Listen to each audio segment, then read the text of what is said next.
ya mbere yagiyeho yitwa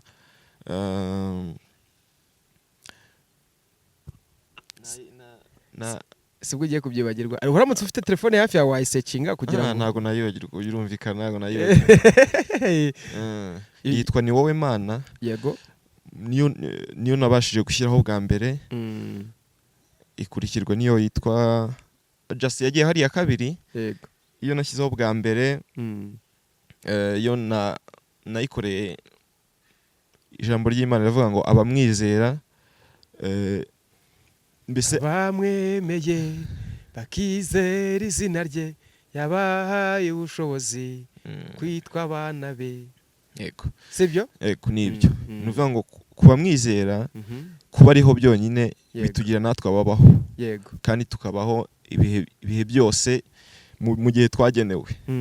ariko hari igihe biba ngombwa ko iyo umuntu arangaye gatoya. Hello my people, banje kubasuhuza cyane. Ni Jimmy 250 ugarutse nk'ibisanzwe. Ni inshuti yanyu mukunda cyane.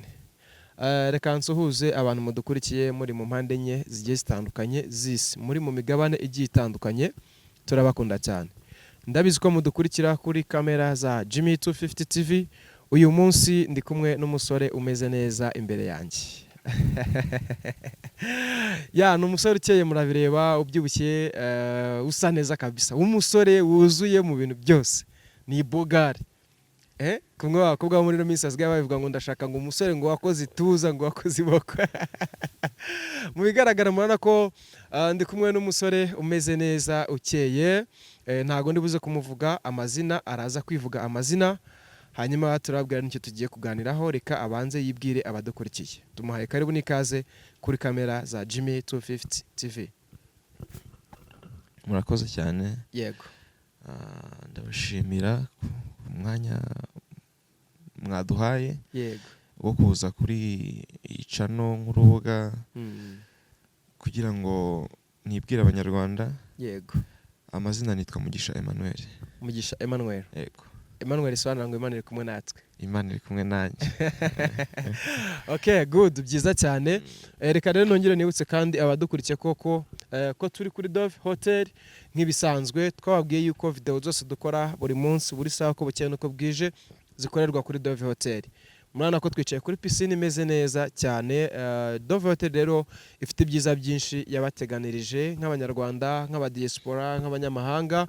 Hari gym, hari sauna, massage, hari amashambure meza cyane yo kuruhukiramo, hari reception, hari restaurant, hari ndetse n'ibice byinshi byo gukoreramo imyidagaduro kandi ku biciro bito cyane. Ni karibu.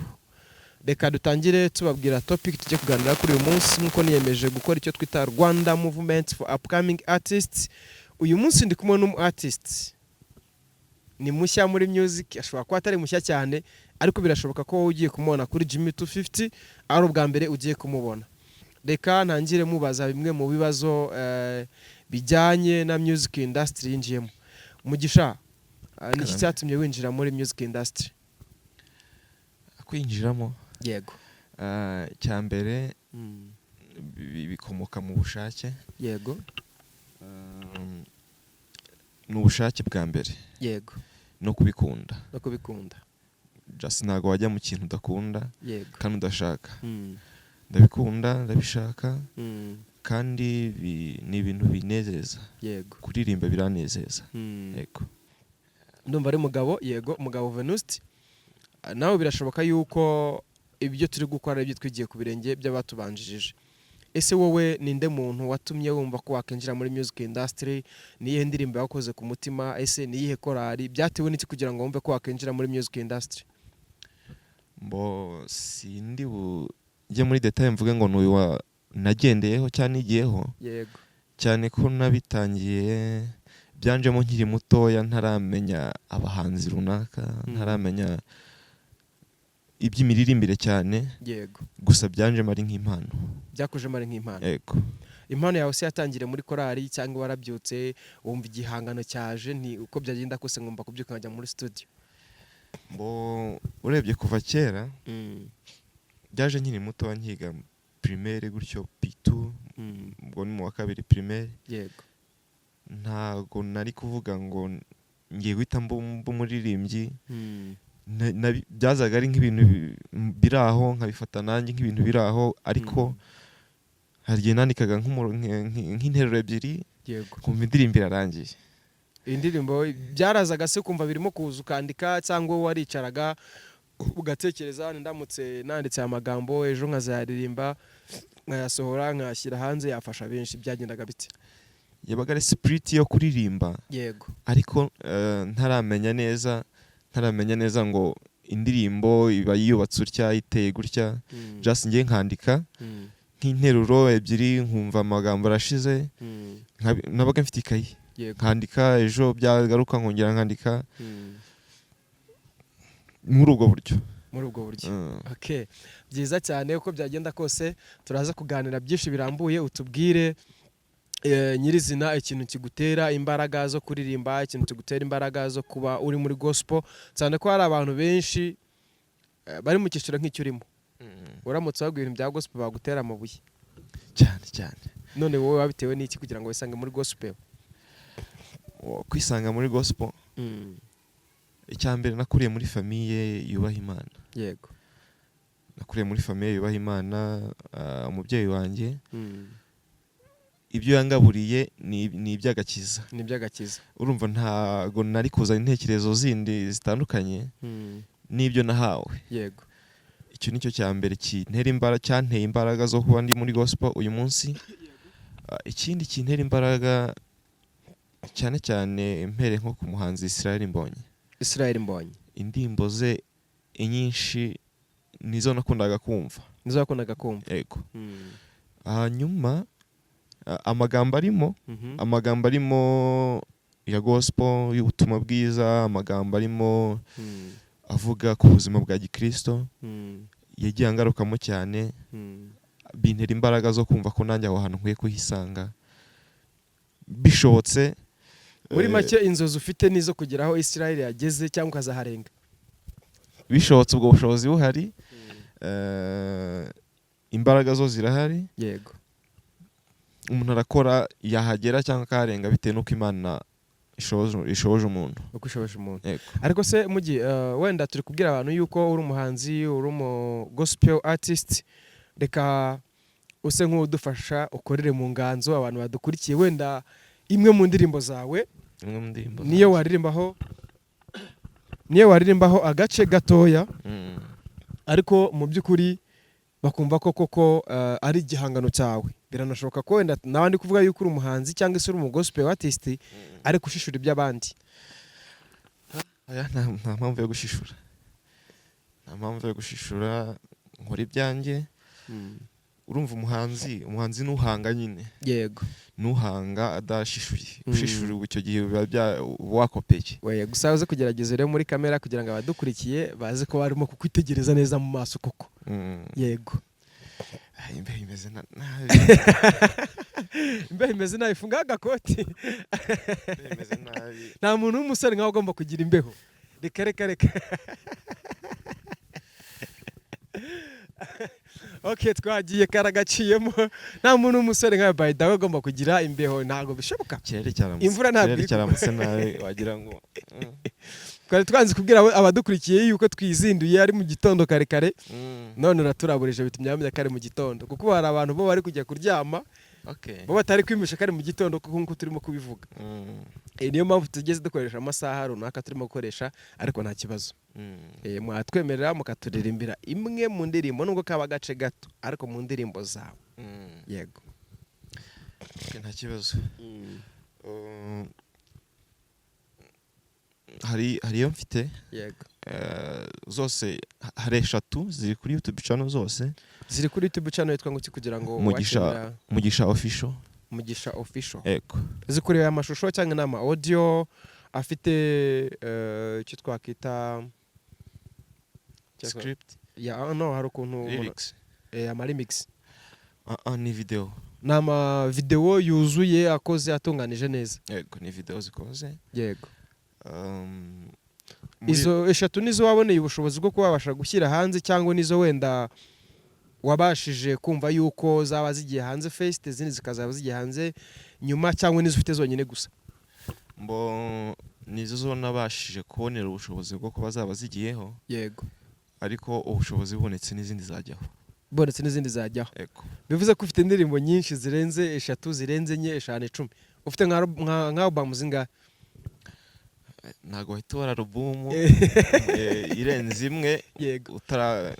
ni iya mbere itararangira kujya hanze, Yego. gusa indirimbo zirahari. Indirimbo zirahari kandi ni nyinshi. Dukorere mu nganzo rero kuri imwe muri izo ngizo zisanzwe ziri hanze, kugira ngo abantu bahite bagira amatsiko yo kujya kugira gute kuzisecinga, bazikurikirane, bamenye ese Mugisha twari dukurikiye kuri Jimmy 250 TV ni muntu ki, ese koko ibihangano yatubwiye biriho, birahari, bimeze bite ibintu nk'ibyo ngibyo.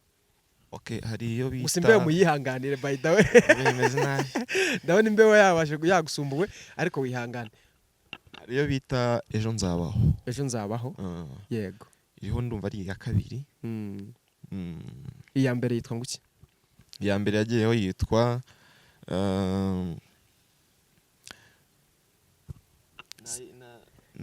sibwo ugiye kubyibagirwa. Uramutse ufite telefone hafi yawe wayisecinga kugira ngo ntago nayibagirwa, urumvikana ntago nayibagirwa. Yitwa Ni Wowe Mana. Yego. Niyo nabashije gushyiraho bwa mbere. Ikurikirwa niyo yitwa Just yagiye hari ya kabiri. Yego. Iyo nashyizeho bwa mbere yo nayikoze ari urana system igezweho yitwa ibitaramo. Yego. Nayikoze live. Ikurikirwa niyo Ni Wowe Mana. Hazi iyo ngiyo Ejo Nzabaho. Ese wenda Ni Wowe Mana byo birumvikana ko warashimaga, ariko se Ejo Nzabaho yo wayihimbye ushingiye kuki? Wabonaga se bidakunda cyangwa se wabonaga hari abo bidakunda? Byatewe n'iki kugira ngo wumve ko ejo uzaba uriho, kavuga ngo Ejo Nzabaho? Hari abagutegaga se iminsi bakubwira ni uyu munsi urareka ejo ntuzaba uriho, uravuga ni reka mbabwire ko ejo nzaba ndiho, biko byagenda kose babimenye. Muri ubu buzima cyane cyane iyo bigeze mu buzima bwa Gikristo, yego, habaho byinshi birwanya umuntu. Byava naho umuntu ashobora kuba yarakuriye, aho yaturutse, amateka umuntu yabayemo, yego, bikaba ngombwa ko hari byari gushoboka ko utabukiriho, hari byashoboka ko ejo kubaho bishobora kugorana, ariko kubwo kwizera Kristo, yego, ijambo ry'Imana rivuga ngo abamwizera, mbese bamwemeye bakizera izina rye yabahaye ubushobozi kwitwa abana be. Yego. Sibyo? Yego, nibyo. Nuvuga ngo kuba mwizera, kuba ariho byonyine bitugira natwe ababaho. Yego. Kandi tukabaho ibihe byose mu gihe twagenewe. Ariko hari igihe biba ngombwa ko iyo umuntu arangaye gatoya, Satani amwiba. Yego. Rero kubw'ibyo niyo mpamvu naririmbye indirimbo ivuga ngo Ejo Nzabaho, kuko ariho nzabaho, kuko uzabaho. Yego. Okay. Ubwo nayinyuramo gake. Dufashe tunyereremo gake kuri iyo ndirimbo, numva yise ntera amatsiko. Kugereza microphone. Okay, twagiye. Ejo nzabaho, kuko ariho nzabaho, sintewe ubwoba n'ibiriho none, ndiho niwe ubitegeka. Ejo nzabaho, kuko ariho nzabaho, sintewe ubwoba n'ibiriho none, ndiho niwe ubitegeka. Okay, good. Nirishaka terekera aho ngaho bamaze kumva yuko eje uzabaho udatewe ubwoba n'ibiriho none, ndiho ariwe ubitegeka. Muri make kugira ngo uza gukenera kubasha kuba yakenera kumva message yose irimo ayiflowing kuri Mugisha Official. Hanyuma ni kuri YouTube channel birumvikana, baguflowing, bakurikirana ibihangano byawe. Kugira ngo barusheho kumva message wifuje kuba watambutsa. Reka rero ngushimire cyane kubwo kutunyurira muri icyo gihangano. Wenda nkomeze nkubaza ikindi kibazo kimwe cyangwa bibiri kubijyanye n'impano yawe cyangwa na talent yawe. Watubwiye yuko Israel Mbonyi ariwe muntu wakunze gukurikirana cyane bigutera motivation yo kumva yuko nawe ugomba kuba umu gospel artist. Ese usibye Israel Mbonyi ninde muntu wundi ufite wigiraho nk'icyitegererezo cyawe muri music industry? Umuntu nigiraho wundi? Yego. Cyane Mbonyi niwe nkunda gukurikira, ariko generation turimo hari kuza abahanzi benshi batandukanye ba gospel. Gusa benshi nago mbasha kubamenya amazina ngo menye uyu ni kanaka uyu ni kanaka, ariko kubakurikiraho ndabakurikira. Kubakurikira urumva ibihangano ni byinshi bishobora gutera umuntu imbaraga, bishobora gufasha umuntu, ariko sinkunze kumenya amazina yabo cyane. Ariko nka Bosco Nshuti, indirimbo ze turazigukurikira, n'abandi amazina yose njya nkunda kuyamenya cyane. Ntabwo dukunda kumenya amazina yabo cyane, ariko ibihangano byabo arabikurikira. Ese ujya wumva ufite inzozi zo kumva wazabasha gukorana show na Israel Mbonyi, Bosco Nshuti nk'uko bivuze? Ujya wumva ufite izo nzozi? Ese ujya wumva bikunze yuko ugira nk'amahirwe yo kuvugana nabo cyangwa yo kubona nka contact zabo, wabasaba nk'iki nk'abahanzi ukunda muri music industry ya gospel? Icyambere ni ukunsangiza experience yo muri gospel music, imibereho yayo, urugendo rwayo. Njye nibwo ngitangira, hari byinshi ntaramenya, hari byinshi ntarahura nabyo. Yego. Experience yabo yonyine yambera inkoni yo kugenderaho, nkamenya aho ngana, cyane ko urumva barahantanze, bafite kuri bageze. Njye nshobora kuba ndi kurota uyu munsi. Yego. Ariko hamwe n'Imana, hamwe no gufashwa n'abantanzeyo, byashoboka ko duhuye n'icyo nabasaba cyane. Muhuye n'icyo babasaba. Mbese ikintu cya mbere babasaba ni ukugusangiza experience bafite muri music industry. Yego. Hanyuma se ikindi kintu wenda nakubaza, ni iyihe ntambara ujya uhura nayo, cyangwa se nize ntambara ujya uhura nazo mu rugendo rwawe rwo kuba uri umu musician, by'umwihariko nk'umusore? Ako kantu wongeyeho nk'umusore, ko muri iki gihe intambara bari nyinshi. Bibiliya niyo ivuga ko turwana n'imyuka itagaragara, ingabo zo mu kirere, n'imyuka itagaragara, ingabo z'umwijima byonyine. Bibiliya ivuga ko turwana n'umubiri, isi na Satani. Yego. None iyo bigeze mu rugendo rwa gospel, ubwo nivuga butumwa rinyuze mu ndirimbo, Satani ntabwo bashaka ko uwo murimo ukorwa. Ntabwo babishaka. Mu mpande zose, ikintu cyose gifite aho gihure na gospel, Satani arakirwanya. Noneho nk'umusore, yego, uri no muri generation y'iki gihe, yego, hari byinshi bikurura umuntu bishaka kumubuza rwa rugendo yahisemo. Secular music irahari kandi iraganje. Yego. Aho ugiye hose akenshi usanga ariyo iri kuhitinga. Abayikurikirana ni benshi cyane kurusha abakurikirana gospel. Binavuze ngo abanyotewe gospel nabo ni bake ugereranyije n'abanyotewe secular music. Bivuze ngo imbaraga zirwanya gospel music n'abayikora ni nyinshi cyane kurusha izirwanya aba secular music. Yego. Bivuze ngo n'imbogamizi duhura nazo ni nyinshi cyane. Societe turimo, abo tugendana kenshi nabo ubwabo baba imbogamizi, kuko iyo ugendana n'umuntu utagushyigikiye mu nzira urimo, ugendana n'umuntu udashyigikiye ibyo ukora mu nzira urimo, biba bivuze ngo bishobora gutera intege nke byonyine, bishobora kugukurura bigukura muri gospel. Yego. Ikindi itangazamakuru ahenshi dusanga nyine gospel ntago ihabwa agaciro cyane. Nkeka ko niyo generation turimo. Ariko mu bigaragara wenda itangazamakuru tatubeshye, kuko yivuze itangazamakuru nanjye nka Jimmy 250 umvuzemo. Kuko mu banyamakuru mbamo, mu bantu bashinzwe itangazamakuru nanjye mbamo. icyo gihe navuga yuko waba uturenganije kuko dufite imbuga nkoranyambaga zishinzwe gusapotinga gospel music hano mu Rwanda. Kandi buri munsi uko bukiye uko bwije ibitaramo byanyu tugerageza kubyamamaza, tugerageza kubisakaza hirya no hino kugira ngo gospel nayo ibashe kugira imbaraga mu Rwanda. Nkuko secular music yabashe kugira imbaraga, na gospel uko byagenda kose dushyiramo imbaraga. Ku mateleviziyo agiye atandukanye, ku maradiyo agiye atandukanye, ku ma YouTube channel agiye atandukanye, navuga ko tugerageza pe. Kugerageza muragerageza. Ariko hanyuma yo kugerageza haba hari izindi imbaraga zo gutsinda. Ukareka kugerageza then ugatsinda.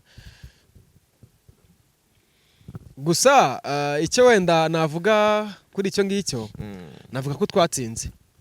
Kuko nshingiye ku bahanzi dufite, nka Israel Mbonye, nkavuga n'abandi benshi bagiye batandukanye dufite bari mu bihugu bigiye bitandukanye hirya no hino, nka Bade Ben, nkavuga ni benshi muri gospel music kandi bari ku rwego rwa mbere ku isi. Bashobora gukora indirimbo ikarara igize miliyoni ya views cyangwa miliyoni zingahe za views. Bivuze iki? Bivuze ko gospel imaze guhabwa imbaraga n'agaciro. Ahubwo abayikora hari abantu bagifite experience yo gusohora ibintu bitanoze. Ubwo ni experience nke y'abahanzi nk'aba gospel artist. Adashobora kwicara ngo yumve ko uko Israel Mbonye abigenza, uko The Ben abigenza, uko n'abandi ntari buze kugenda asubira mu mazina yabo abigenza. We akumva ko gusa kuba yagiye muri studio akaririmba agomba kujya kuri shoot agashootinga agashyira hanze. Ariko mu by'ukuri ntashoremo imbaraga zose zishoboka kugira ngo bya bintu bye bize gukundwa, bize gukurikiranwa. Icyo gihe ntago abanyamakuru twabirenganiramo, nta no gutangazamakuru twabirenganiramo. Ibyo byo birumvikana. Ntawavunira icyuma ku ivi. Hari biba bisaba ubushobozi, hakaba niba bisaba imbaraga zo gusenga, cyane nk'umu gospel. Iyo hatari ubushobozi, hari stage nanone utabasha kugeraho. Birumvikana. Yego. Nabaje ku bijyanye na generation, nagiye nkunda kubona aba gospel artist benshi bahura n'imbogamizi z'ibintu bijyanye n'igitsina. Ubwo ndavuga igitsina gore cyangwa igitsina kobwa. Ugasanga umuntu ni umuhanzi afite imbaraga pe, ariko ejo ukumva ngo yaguye mu busambanyi, ejo ukumva ngo afite abagore 3 4 5. Icyo gihe already message yatangaga niba ari message iganisha ku rugendo rujya mu ijuru, already urumva ko yamaze gupfa. Ese wowe ushingiye kuri benshi ntari buze kuvuga amazina cyangwa bakeya muri bo bahuye n'icyo kibazo, wowe ushingiye kuri generation turimo ubibona ute? Ese witeguye gute? Ufite izihe mbaraga zo kutazisanga muri icyo kintu? Ubundi umuntu arebye kuva na kera, umuntu wese ugambiye kuvuga iby'Imana cyane cyane w'igitsina gabo, imbaraga zimurwanya kenshi zihera kwirari. Yego. Ntabwo zajya kurwanywa n'izindi mbaraga ziturutse hanze zipfe kumubasha nk'imbaraga z'irari z'inzoga n'itabi, wenda ngo yisange byamwatatsa ku kanya, nubwo tutavuze ngo abazinywa bakora ibyaha cyangwa se wenda bakora ibibi, ariko mu myizerere ya Kristo ndumva bitemewe. Ntabwo byemewe. So ni ukuvuga ngo rero duhereye no kubatubanjirije basekuruza bacu dufatiraho icyitegererezo muri Bibiliya. Yego. Umuntu wese ufite aho ahuriye n'ivugabutumwa n'umurimo w'Imana, nicyo kintu akenshi kimunesha. Yego. Bivuze ngo kunesha izo mbaraga, icyambere umuntu aba agomba kwiyambaza Imana ikamushoboza kunesha izo mbaraga. Yego. Ikindi umuntu akirinda kujya cyangwa kwisanga aho izo mbaraga zikorera. Iyo hisanze bivuze ngo wowe uzishyiriye. Yego. Kandi ikindi si turimo imbuga nkoranyambaga, imyambarire igezweho yose, nta handi ganisha. Bivuze ngo kwirinda icyambere ni ugusenga Imana ikagushoboza. Yego. Kuko izo mbaraga zo zirahari kandi ziri imbere ya buri wese. Ntago ziri kure. Yego.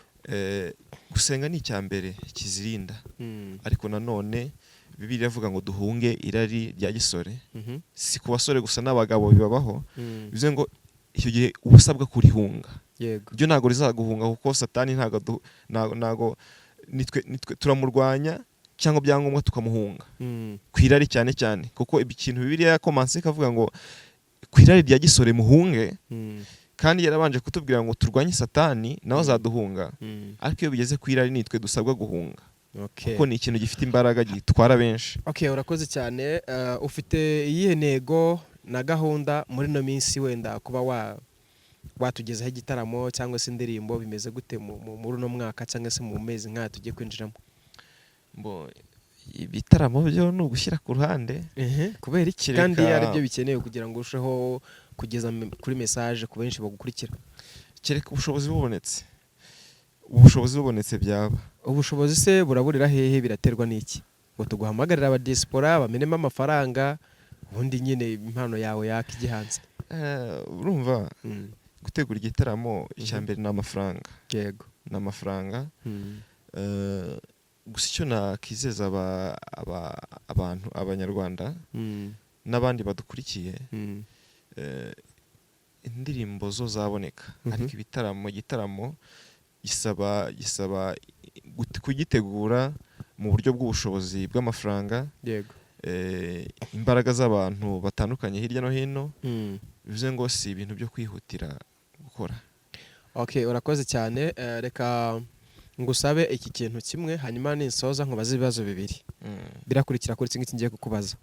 Nuhe muhanzi wumva w'inzozi zawe mu buzima bwawe wumva wifuza gukorana nawe inzozi zawe zikaba zaba zisohoye? Zikaba zaba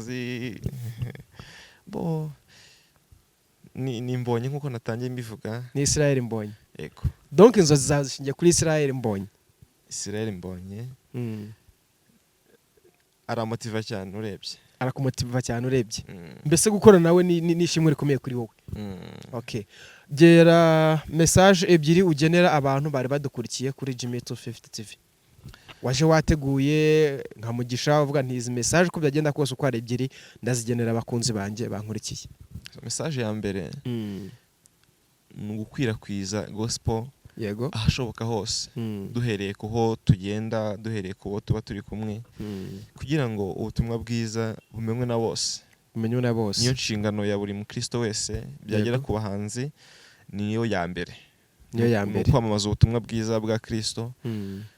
Icya kabiri ni ugufasha buri muntu wese kumva ko gospel ari ubuzima bw'umuntu ari we wese uretse kuba ari ubuzima bw'umukristo yakabaye ubuzima bwa buri wese. Yego. Haba ku mwana muto kugera ku musaza, urubyiruko, abagabo, abagore, abakobwa n'abasore, nabasaba ko bagafashe gospel ubutumwa bwiza nk'inshingano ya buri muntu wese. Kuko uretse no kuba bidufasha mu nzira y'agakiza binaturinda gutakaza icyubahiro cyacu nk'abantu nk'abanyarwanda tukaguma turi abantu bafite icyubahiro cyacu. Yego. Message ya nyuma ni ugusengera abanyarwanda n'abantu bose bemera Kristo umwami n'umukiza wabo. Bemera Kristo nk'umwami n'umukiza ariko nanone bemera Imana. Hari abatemera Kristo ariko byagorana ko tubazana muri uwo mujyo wo kwemera Kristo ariko byibura bagume ku Mana yabo. Yego. Urakoze cyane. Reka dushimire abari badukurikiye kuri Jimmy 250. Nkuko nabasezeranije ko ngiye kujya mbazanira abahanzi bagiye batandukanye by'umwihariko abari kuzamuka mu mpano zigiye zitandukanye. Mwakoze gukurikira ikiganiro cyacu. Imana yo mu ijuru ibahe umugisha. Ndabakunda cyane. Ibuka gukora subscribe, like, share ndetse na comment. Ciao.